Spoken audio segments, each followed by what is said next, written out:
Well, Russian President Vladimir Putin and US President Donald Trump had their first phone call earlier on Saturday. That call lasted about 45 minutes, and that phone call followed Donald Trump's calls to Angela Merkel and three other world leaders. This was the first time that Vladimir Putin and Donald Trump spoke since Trump took office, although Vladimir Putin rang Donald Trump in November to congratulate him on the election victory.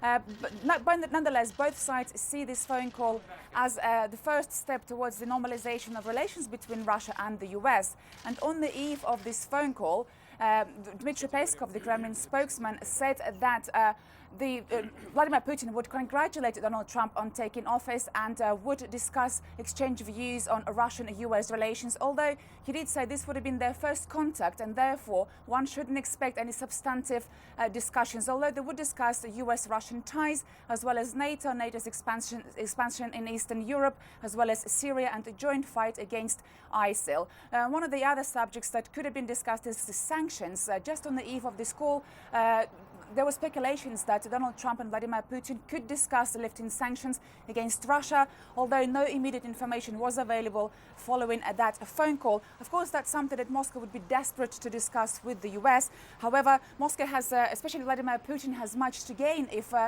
those sanctions were indeed lifted and if relations with the US improved. Vladimir Putin is facing an election campaign in 2018, and certainly that would be very important for him, and especially those sanctions had been biting the Russian economy. However, Donald Trump himself said that it was too early to discuss lifting of those sanctions, and also if he did, that would be opposed very much by several EU leaders as well as several US lawmakers.